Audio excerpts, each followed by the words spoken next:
Welcome to Seawaywhiskywire. Tonight on the bar, we've got the Ardbeg single malt Scotch whiskey. Stay tuned.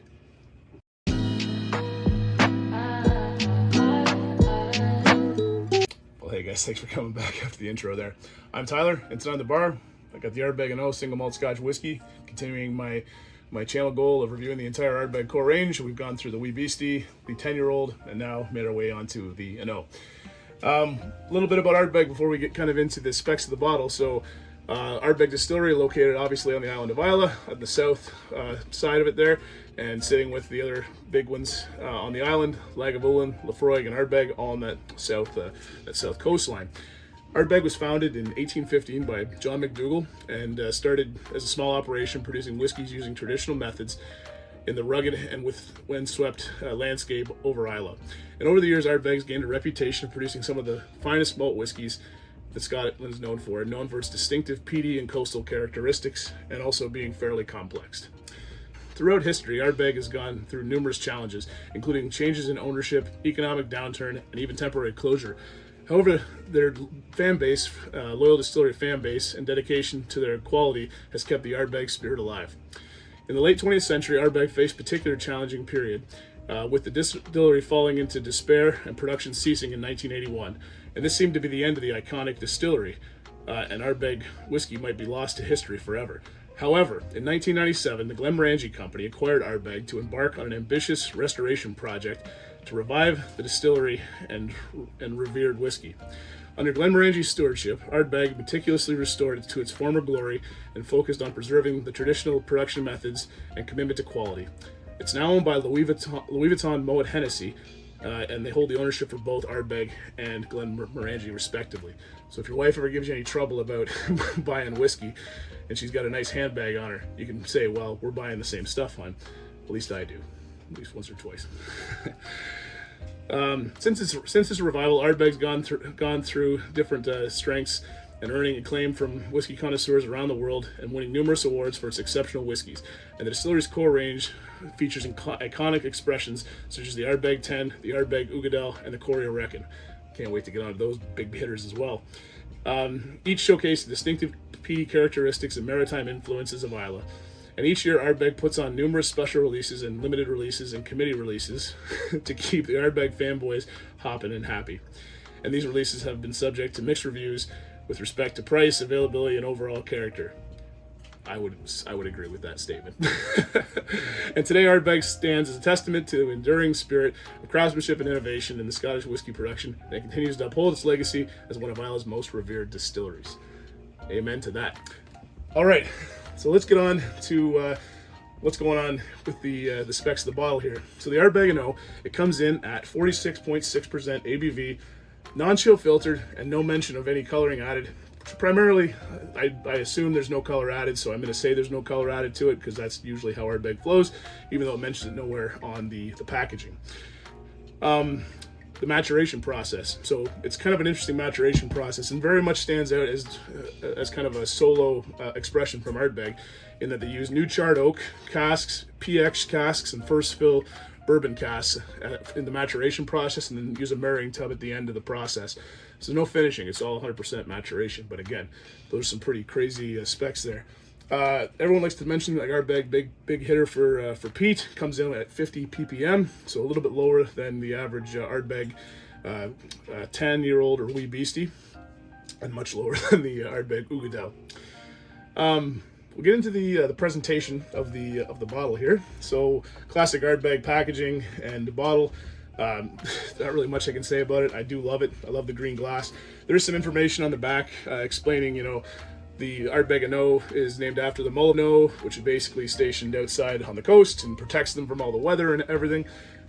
Goes into a little bit about the maturation process and such. Again, mentions no filtration. If you're going to add water to it or add ice to it, you might see some cloudiness. Appreciate that. I just wish they'd say something about the natural color as well, which I'm still perplexed why they don't today. But anyways, I'm not marketing for Ardbeg. They do them and I do me. So anyways, gets a pass for me on the presentation there, and we'll move on to the pour and take a look at the liquid in the bottle. But as always, if you got anything from the island of Islay, if you got some Ardbeg, if you got some Anno, I love anybody who totes Anno. I know I toted a lot. But if you got some Anno, Wee Beastie, Corey Rec, and Ugadel, Spectacular, Black. I've always wanted to say that on this channel. You got anything from Islay, you got anything from Ardbeg, pour yourself a dram, drink along with me, please do so. I encourage it. Makes it a heck of a lot better, and I love drinking along with you guys. So we'll get a little pop of the Ardbeg here, and pour into my nice, my nice little Ardbeg Glencairn kind of glass here. My buddy Jake's wife picked these up on a trip to Ottawa. She muled them back for me there, and I'm super happy to have them. Very classic looking, and I'm stoked to have them because I'm a big Ardbeg fanboy. If you haven't already been told that. Anyways, we'll take a look at the liquid inside the bottle here. So you can see we'll go in really nice and close there. Get a good shot of the logo there. Good. We'll spin her a little bit so you can have a shot of the liquid. So you can see it's decent, you know. It's got that really deep kind of amber hue to it. I think that's really much imparted by the PX and just how aggressive the PX casks are, and also from the first fill bourbon cask and the charred oak. It's definitely imparting some color in there as well. It's almost got an orange hue to it as well, but it's really deep amber. Yeah, really nice color. And I'm going to say it again, natural color as well. So, yeah. So with that, we'll get into the nose on the Ardbeg Anno single malt Scotch whiskey, and we'll dive right into it. So here we go on the nose.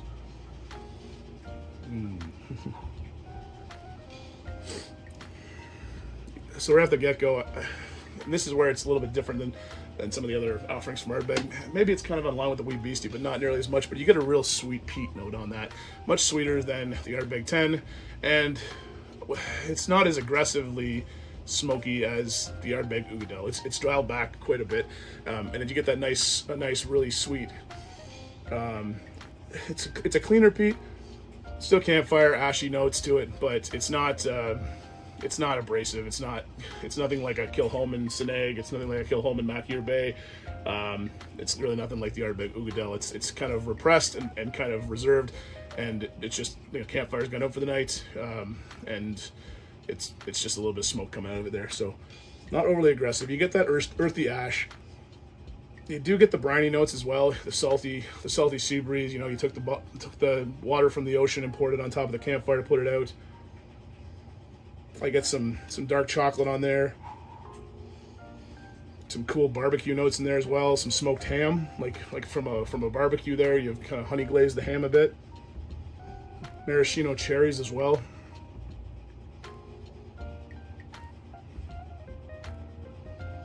And just like barbecue sauce, and then a little hint of vanilla at the back end. And this is why I really appreciate this. This is one of the reasons I really appreciate this dram. It's just very, very complex. It's very Ardbeggy, if I can say that, in the sense that, you know, it's got these kind of meaty notes, these barbecue notes, this campfire by the beach, smoking a ham kind of thing going on. Yeah, I'm really digging the nose on this one. And again, it's very much different than what you would get from very much different than what you would get from like an Ardbeg Wee Beastie, an Ardbeg 10-year-old, even the Ugadel. This is very much kind of in a class all on its own. So take that for what it's worth. It's definitely different and a lot different than the rest of the core range for sure. Yeah. So without wasting any more time on the nose, let's get on the taste and give this a shot. So Solange, to your health, and let's get into it.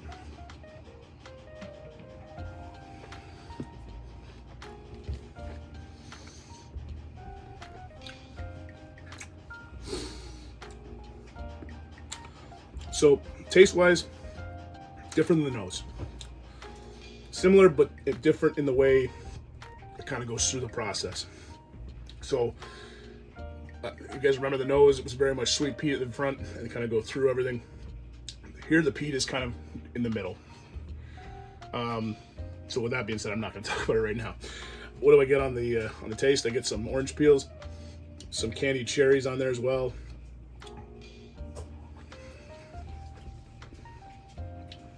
You get those barbecue notes, that barbecue sauce, like a barbecue sauce that you've kind of taken, putting in a pot, in a powder pan, and you put some apple juice or apple cider vinegar kind of thing to it and diluted it, made it kind of thin and palatable. I get that. You get some dark chocolate as well. There's a slight pepper note at the back end, and that's like, I guess it's not really the back end, it's kind of in the middle. You get that kind of connected with some oak as well, so you can really get those oak tannins off of those charred oak barrels in the first fill of bourbon.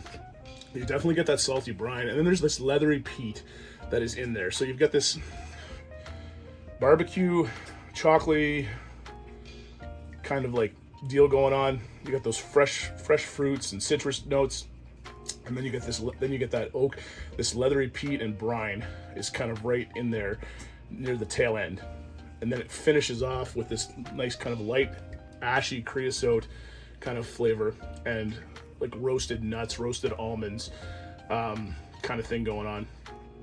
Yeah, it's again, this is why I kind of say this is more of an underrated whiskey. It's, people say it's forgettable and whatnot, but it's really complex, and I really enjoy it, and it just has a lot going on for it.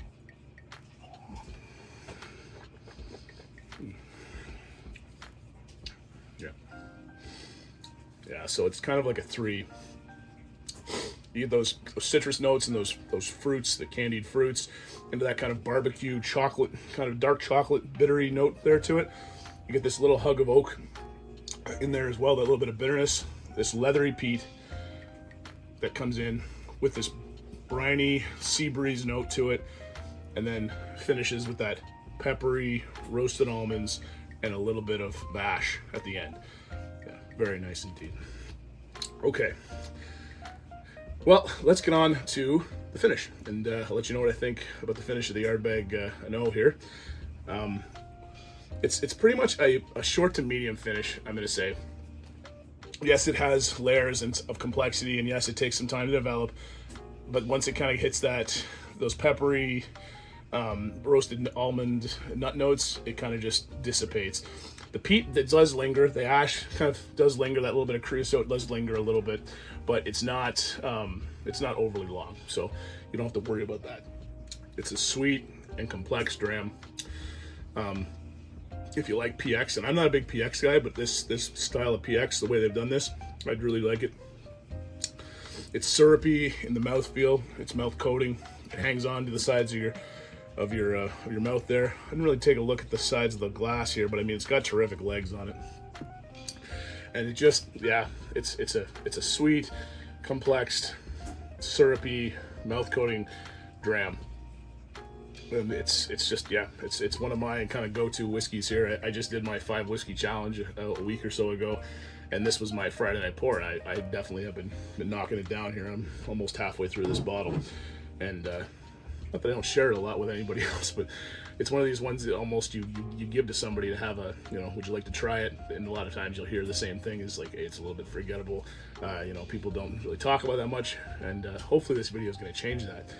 But anyways, yeah, finish-wise, short to medium, sweet and complex, nice mouth coating, really enjoying it. So we'll get into the value proposition, because I think that's kind of where this one kind of makes you go, how do I want to go ahead with this or not? This is a tougher bottle to get in Ontario.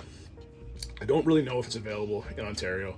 My buddy brought this back with him from the States, and it was cheap down there. I think it was under $100 Canadian. I think when it was all said and done. Check the LCBO pricing. I think I checked the SAQ as well. It comes in around $124, and LCBO, again, not really available. SAQ, sort of available. I don't believe you can get it online, but you can get it in certain stores.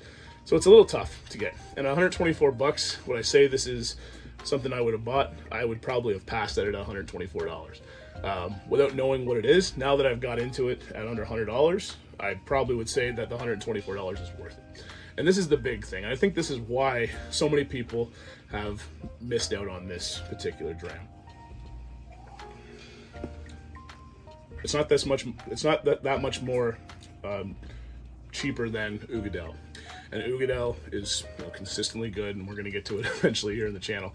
It's consistently good. It's a heavy hitter. It's, that peat monster, sherried, and all that goes with it. So I think what happens is people get into it and they go, well, if I'm going to go that far, I might as well just go to the Ugadale. So they go right from the 10-year-old right to the Ugadale, which nothing wrong with that. But they leave this one behind, and I think they're really missing out on it. Not so much as like a big heavy hitter peat monster, like, but just as a very nice, complex sipping whiskey. Something you can appreciate, something you can take and just enjoy, and really kind of go through those levels and layers that go with it. And I think that's where it really kind of is forgotten at, is people are just, you know, Ardbeg, they're looking for a heavy hitter. I just want the peat smoke. I just want that big flavor. I just want that big ABV, those big sherried and fruit notes and this, that, and the other thing. And, you know, it's kind of reminiscent of like a Glenmorangie in the casking of it, but you have that core Ardbeg distillate, and I think that's where it's really nice. So, where do I stand on this? Well, it's a Friday night pour for me. I'm going to recommend you try this dram. I will be rebuying it. I really enjoy it. I'm going to take my time getting through what I have right now, and, you know, it'll likely be something I pick up from the U.S. or out west, because it's much more economical to get it from out there. But is it going to be beating out things like the Ugadale and the Courier Reckon? Luckily, I got friends that are Ardbeg fans too, so I don't mind having this on my bar and having them pick up the Courier Reckon or vice versa. But yeah, it's definitely going to be a mainstay on my bar for a while here, because I really enjoy it. I think it's really complex. I think it's one of those drams you can give to somebody that, like, yeah, I can taste the Ardbeg in it, but I also get these other layers of things that really are interesting to me, and I really can appreciate that. So yeah, definitely worth the adventure. Take that for what it's worth. I would definitely recommend you try this dram, because it's very good and worth it. But yeah, so that's what I got to say about the Ardbeg & O single malt Scotch whiskey. How do you feel about the Ardbeg & O? How do you feel about Courier Reckon? How do you feel about the Ugadale? Any Ardbeg guys out there? Do you feel this is an underappreciated dram? Is there another underappreciated dram that you think I should be looking at, or that people should be hearing about? Please throw me a comment down below. I love hearing comments and love answering them. And yeah, if you haven't already, like and subscribe down below, guys. You know the drill. And check me out on Instagram at seawaywhiskywire. If you watch this far, thank you very much. I appreciate it. I love making these videos and bringing them to you on a weekly basis, and I'm going to do my darndest to keep that up. So thank you very much for tuning in. Take care, Slanja, and I'll see you around. Bye for now.